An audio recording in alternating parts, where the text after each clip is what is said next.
Back when I was young and blindly in love, my sterile husband begged me with just one sentence.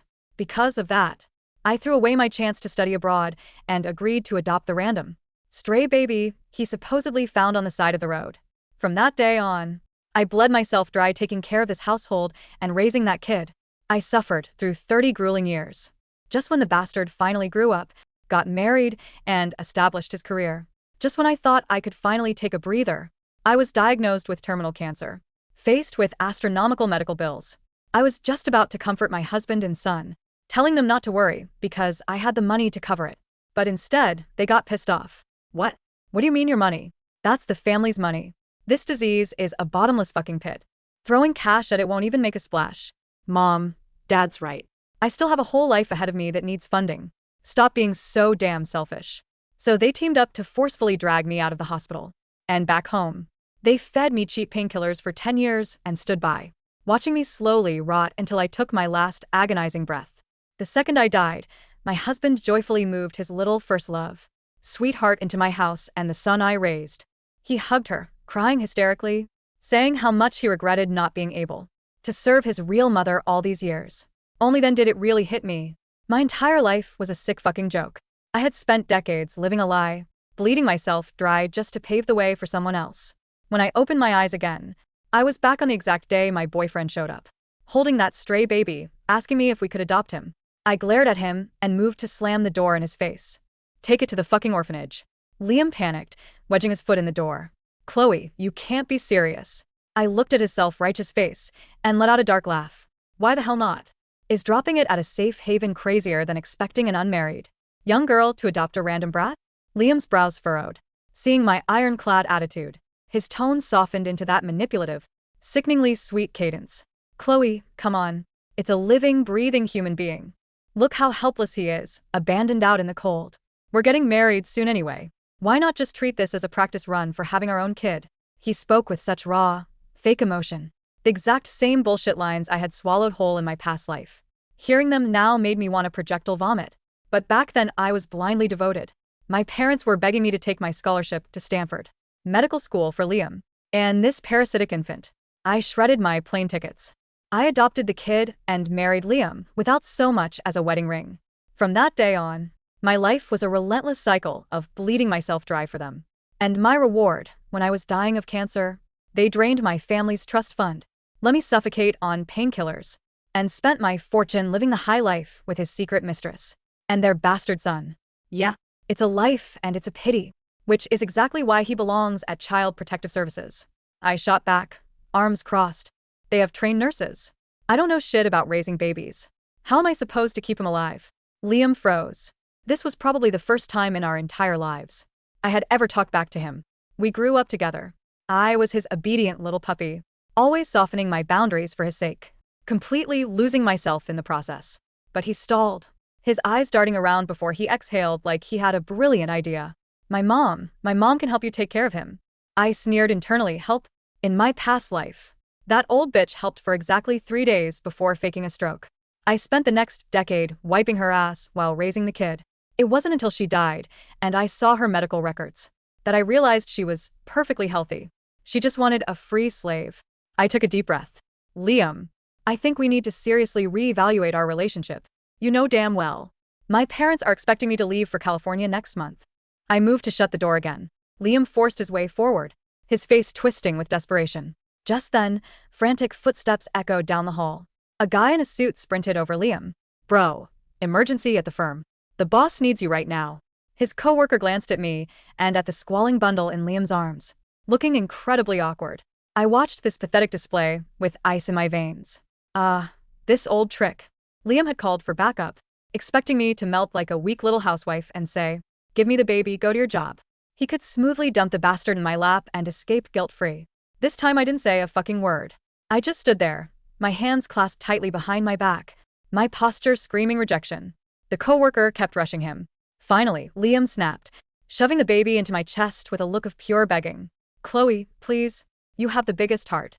I swear as soon as I'm done with work, I'll be right back and we'll raise him together. The heavy milk-scented bundle crashed into my arms. Before I could react, Liam was sprinting down the hallway like a coward. The familiar yet completely alien. Weight against my chest sent a violent shiver down my spine. Memories shattered against my skull, like glass. Late nights rushing the same kid to the with a fever. The tears of joy when he first called me Mom, and then the moment when Liam snatched my life-saving painkillers away.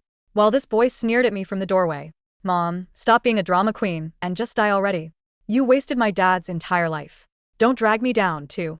I gave up the world to nurture him. It wouldn't be an exaggeration to say. He grew up sucking the literal marrow from my bones. And I raised a sociopathic leech. I stared at the empty hallway, leaving just me and this pathetic, crying infant standing in the doorway. My parents walked out from the living room, their voices laced with confusion. I looked down at the baby, gritted my teeth, and made my choice. Early the next morning, aggressive pounding on the front door woke me up. My parents were startled awake, too. Naturally, it was Liam, Mr. and Mrs. Davis. Good morning, he said, breathing heavily. Liam, a bit early, isn't it? My mom wasn't a huge fan of him, but out of neighborly habit, she welcomed him. Haven't had breakfast. Come sit down. The warmer she was, the more panicked Liam looked. I barely stepped inside, his eyes completely ignoring the food, obsessively scanning the room. No, thank you, Mrs. Davis. I ate. I just came to find Chloe and check on the baby. His eyes finally locked onto me sitting casually at the kitchen island. Baby. My mom frowned, totally lost.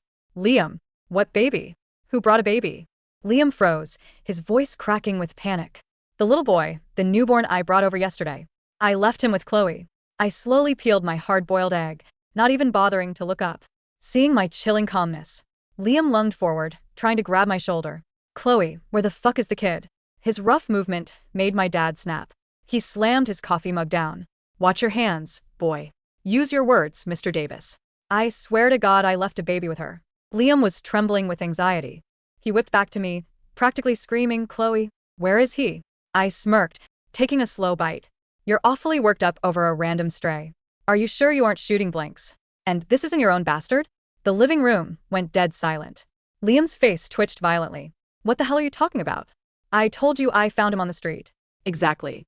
So, I put him back on the street. You what? I stood up, wiping my hands on a napkin. Since he was a stray, I obviously sent him back to where he belongs. Liam's pupils shrank to pinpricks. Where did you put him? The curb, I said breezily. Didn't you say you found him out there? I left him there on the off chance. His deadbeat parents grew a conscience and came back looking for him. Are you out of your fucking mind? Liam grabbed my wrist with agonizing force, his fingers digging into my bones. Chloe, tell me you're joking. My dad immediately shoved him backward. Liam, let her go right now. I massaged my red wrist, glaring at him with pure disgust. I don't have time to play games with you. I need to pack my bags for Stanford. What do you mean, Stanford? Liam stammered, looking dizzy. You can't go to California. If you leave, who's going to raise the baby? My mom had enough. What baby? Are you having an episode? Chloe is leaving for her Ivy League program next month. We settled this ages ago. Liam sucked in a ragged breath, forcing a twisted, psychotic smile for my mom. Mrs. Davis, I'll explain later. He turned to me, his voice dropping into a desperate, hollow plea. Chloe, please just tell me where he is. It's a human life. Looking at his entitled, pathetic face, acting like he had the utter right to manipulate my entire existence. My blood boiled. I was just about to slap him across his jaw when a heavy, authoritative pounding echoed from the front door. My dad, already fed up with Liam's psychotic behavior, stepped around him and yanked the door open. Two uniformed police officers stood on our porch, their expressions grim. Are you Liam Miller? The taller officer asked, his eyes locking onto the sweating, pale mess of a man standing in our foyer. Liam staggered back, his bravado entirely evaporating. Yes. Is there a problem, officer? Sir, we need you to come down to the station, the officer said, stepping inside uninvited. We received a child welfare report at 3 a.m. A newborn infant was surrendered at the downtown Safe Haven firehouse. The young woman who dropped him off provided your name and address, stating you had illegally abandoned the child at her residence. Liam whipped his head toward me, his eyes bulging out of his skull. You call the cops? You think I'm a monster, Liam? I crossed my arms, my voice dripping with mock innocence. I told you I put him back where he belongs. A safe haven. Abandoning a helpless infant on a porch is a felony. As a law-abiding citizen, I had to report it. You should be thanking me. If I had actually left him on the curb like you suggested, you'd be looking at manslaughter. You fucking bitch. Liam lunged at me, completely losing his mask of the sweet, desperate fiancé. Before he could even close the distance, my dad grabbed him by the collar of his expensive suit and slammed him hard against the wall. The officers instantly intervened, pinning Liam's arms behind his back. Calm down, Mr. Miller, or we'll add assaulting a police officer to your list of problems, the second cop barked, securing a pair of handcuffs around his wrists with a satisfying click. My mom was trembling, clutching her robe, staring at Liam like she was looking at a stranger. Chloe, what is going on? I stepped forward, looking right into Liam's panicked, bloodshot eyes. That's what I want to know, Mom. Liam claimed he found a random stray baby. But when I unwrapped the child at the firehouse, I noticed a standard-issue hospital anklet still tucked inside the blanket. He didn't find that baby on the street. He brought him straight from a maternity ward. Liam went dead pale. He looked like he was going to vomit. I turned to the officers. Did you track the hospital tag? The taller officer nodded, looking at Liam with utter disgust. We did. The child was discharged yesterday afternoon from St. Jude's. We already brought the biological mother in for questioning. She was quite hysterical. Claimed the father took the baby because his rich, stupid fiancé had agreed to raise it, which would free up their finances. The silence in the room was deafening. My dad slowly let go of Liam's shirt, taking a step back as if Liam was infected with the plague. No. No, wait, it's a misunderstanding. Liam stammered, his voice cracking as the officers began dragging him toward the door. Chloe, please, you know me. I love you. I was just making a mistake. I panicked. Have fun in lockup, Liam, I said, my voice completely devoid of emotion. Oh, and the wedding is off. Tell Mia, I said congratulations on the baby. His eyes widened in sheer terror at the mention of her name. I knew it. Mia. His high school sweetheart. The first love, who had sobbed at his funeral in my past life, thanking him for his sacrifice. As the police shoved him into the back of the cruiser, I closed the front door. The house was quiet again. My parents sat me down, horrified, apologizing profusely for ever trying to push me toward him. I just smiled, poured myself a fresh cup of coffee, and finally finished my breakfast. For the first time in 2 lifetimes, the food actually tasted good. The fallout was spectacular, and I watched the entire circus burn from the front row. Because Liam had technically abandoned the baby at my house under false pretenses, Child Protective Services and the police launched a full investigation. Mia, realizing her meal ticket was facing jail time, completely turned on him. She threw him under the bus, claiming Liam had coerced her into giving up the child to scam my family's trust fund. Naturally, Liam's mother, the old hag who had spent my past life using me as her personal maid, tried to deploy her ultimate weapon. The day the news broke in our social circle, she stormed up to our front porch, screaming that I was a heartless snake who ruined her son's life. When I opened the door and threatened to call the cops for trespassing, she suddenly gasped, clutched her chest, and collapsed onto the concrete, convulsing like a dying fish. My heart, she wailed, her eyes rolling back. You're killing me. You owe my family, Chloe. In my past life, this was the exact moment I broke. I had paid her medical bills, spoon-fed her soup, and wiped her bedpans for 10 years while she pretended to be paralyzed. This time, I calmly pulled out my phone and dialed 911. When the paramedics arrived, I played the deeply concerned neighbor. I pulled the EMT aside and whispered, she has a history of extreme psychiatric episodes and faking neurological symptoms. Please, make sure the ER doctors run a full psych evaluation and a comprehensive MRI. She might need to be committed to a psychiatric ward for her own safety. The hospital took my advice to heart. They ran every expensive, invasive, out-of-network test in the book. When the doctors conclusively proved she was perfectly healthy, her insurance denied the claims, citing fraudulent hospitalization. She was slapped with a $40,000 medical bill and a mandatory 72-hour psychiatric hold. I left for Stanford 3 days later. As my cab pulled away from my childhood home, heading toward the airport, I saw Liam standing on the sidewalk. He had made bail. He looked like a walking corpse, unshaven, his clothes wrinkled, holding a screaming, red-faced baby in a cheap car seat. Mia was standing a few feet away, screaming at him over a dropped pacifier. He locked eyes with me as my taxi rolled past. I didn't roll down the window. I didn't flip him off. I just looked through him like he was a piece of trash on the side of the road and went back to reading my book. 25 years later.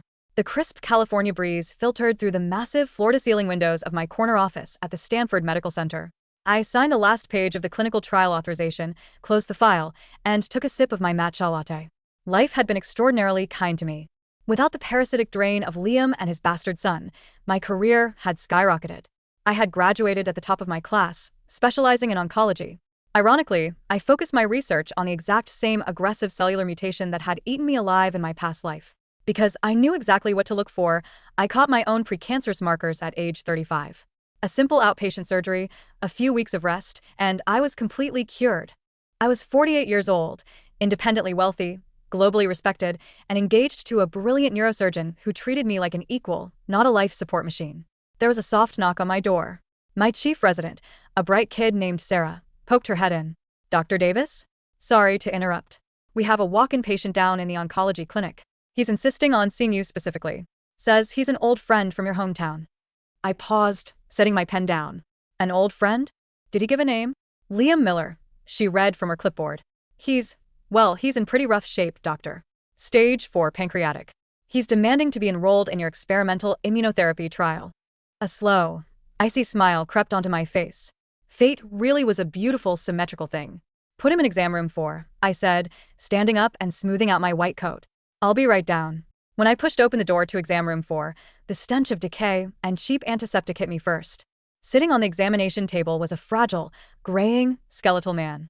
His skin was jaundiced, his eyes sunken into bruised hollows. He looked like he was pushing 70, though I knew we were the exact same age. Slouching in the visitor's chair in the corner was a young man in his mid-20s. He was glued to his phone, aggressively tapping the screen, reeking of stale weed and cheap cologne. I recognized those selfish, dead eyes instantly. It was the stray baby. The sociopath I had bled myself dry to raise in my past life. Liam looked up, and his hollow eyes instantly filled with tears. "Chloe." His voice was a wet, raspy wheeze. "My God, Chloe. You look exactly the same." I didn't offer my hand. I didn't offer a warm smile. I simply opened his chart, scanning the horrific lab results. "Mr. Miller," I said, my voice purely professional. "What brings you to my department?" "I need your help, Chloe," Liam begged, leaning forward, his bony hands trembling. "I have stage 4. The doctors back home gave me 3 months. But I saw you on the news. I saw your new trial. You have to get me in. You're the only one who can save me." I flipped a page in the file. "Where is your wife?" "Mia, wasn't it?" Liam's face twisted in agony. She left. 10 years ago. Cleaned out my bank accounts. My mother passed away after a long illness.